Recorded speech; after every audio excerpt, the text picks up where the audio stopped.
अस्सलाम वालेकुम दोस्तों, आखिरकार एपिसोड 13 का दूसरा शानदार ट्रेलर भी आ चुका है, जिसमें डैफ्ने हथून की गद्दारी अया होने के साथ साथ मज़ीद बहुत अहम वाक़यात भी दिखाए गए हैं। तो दोस्तों, हमेशा की तरह हम इस ट्रेलर का उर्दू तर्जुमा आपके साथ शेयर करेंगे और आपको आगाह करेंगे कि इसमें क्या वाक़यात रूनुमा हुए हैं। तो चलिए वीडियो का आगाज़ करते हैं। ट्रेलर में सबसे पहले उरहान बे, कारा हलील और चंद दूसरे सिपाहियों के साथ मिलकर मेज़ पर पड़े नक्शों से हिकमत अमली तैयार कर रहे होते हैं और उरहान बे कहते हैं अब बारी आती है मेगा बॉस की। उससे अगले सीन में उरहान बे, दमीर खान, शाहीन शाह और दूसरे अल्प एक साथ महल में मौजूद होते हैं और दमीर खान उरहान से गुस्से भरे लहजे में मुखातिब होकर कहता है आज जो हमारी बंदरगाह पर नजर रखे हुए हैं, कल ना जाने हमारी सरजमीन के साथ क्या करेंगे। ये कहकर दमीर खान वहां से चला जाता है।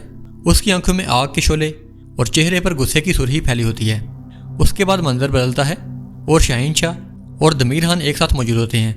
उससे अगले सीन में बादनी मेले का मंजर दिखाया जाता है। उसके बाद उरहान बे, शहजादी स्पोर्चा और उरहान बे के चंद सिपाही जंगल में मौजूद होते हैं और नीलोफर खातून डैफ्ने को गिरफ्तार करके वहां से ले जा रही होती है, जैसे कि उसकी गद्दारी अया हो चुकी हो।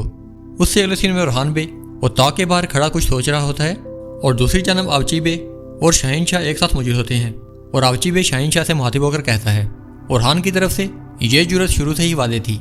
ये सुनकर शाहीन शाह बे आवची बे को जवाब देते हुए कहता है इसकी हदें हम खुद ही तय करेंगे आवची। उसके बाद मंजर बदलता है और रात की तारीकी में बादलों की ओर से झांकता हुआ चांद मदम सी रोशनी बिखेर रहा होता है और उसी मदम तारीकी में अलाउद्दीन और फ्लाविस घोड़ों पर सवार होकर काई कबीले में दाखिल हो रहे होते हैं। उससे अगले सीन में उरहान, बोरान और शाहीन शाह एक साथ मौजूद होते हैं और उरहान उनसे मुखातिब होकर कहता है अब वक्त आ गया है कि हम अपने भाइयों को याद दिलाएं कि उस्मानी बेटे असल में क्या कर सकते हैं। उससे अगले सीन में उरहान, नीलोफर और दूसरे का सिपाही मंगोलों से तेगदनी कर रहे होते हैं। उससे अगले सीन में शहजादी स्पोर्चा बुरसा में मौजूद होती हैं और फ्लाविस इज़नीक में खड़ा किसी गहरी सोच में डूबा होता है और स्पोर्चा खातून कहती है उरहान के मरने तक ये जंग खत्म नहीं होगी। इस जंग को खत्म करने के लिए हमारे लिए हर रास्ता जायज़ है। उससे अगले सीन में उरहान और शहजादी स्पोर्चा एक साथ मौजूद होते हैं। रात के अंधेरे ने फिजा को डांप रखा होता है। उसी सकूत के बीच एक जलती हुई मशल की जर्द रोशनी उनके चेहरे पर पड़ रही होती है। उरहान की आंखों में संजीदगी, जबकि स्पोर्चा की निगाहों में एक नरम सी कशिश और चेहरे पर मुस्कुराहट होती है। इसी लम्हे नीलोफर खातून भी वहां पर पहुंच जाती है और कुछ फासले पर आकर इसके कदम ठहर जाते हैं। उसकी हल्की सी नाम आंखें उसकी जलन को नुमाया कर रही होती हैं, वो जलन जो आंखों से नहीं बहती मगर दिल में ही सुलगती रहती है। उसके बाद वो उरहान से गुस्से भरे लहजे में मुखातिब होकर कहती है क्या आप स्पोर्चा पर भरोसा करते हैं? उसने कितनी दफा आपकी जान बचाई। उसके बाद नीलोफर खातून का ज़ब्त टूटने लगता है और वो कहती है वो औरत और उसके अल्फाज यहीं ठहर जाते हैं, जैसे कि इसकी आवाज़ अटक सी गई हो और दिल ने जुबान को रोक लिया हो।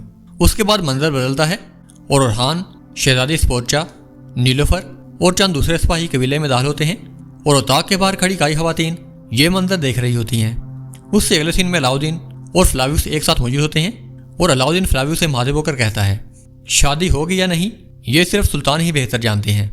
उससे अगले सीन में तैमूरताश नोयान को उताक के बाहर बांधा जा रहा होता है और वो उरहान से मुखातिब होकर कहता है आहर में हंसने वाला असल में बेहतर हंसता है। उससे अगले सीन में उरहान बे काई कबीले में मौजूद होते हैं और तमाम सरदारान से मुखातिब होकर कहते हैं जिन सरहदी इलाकों को मैंने साजिशों से आज़ाद किया है, मेरे शाना बिशाना जहां तुर्कों ने अपने परचम गाड़े हैं, आए मिलकर इन्हें अपना अब्दी वतन बनाएं।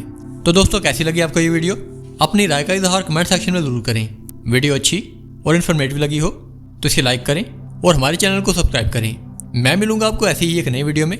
तब तक के लिए अल्लाह हाफिज़।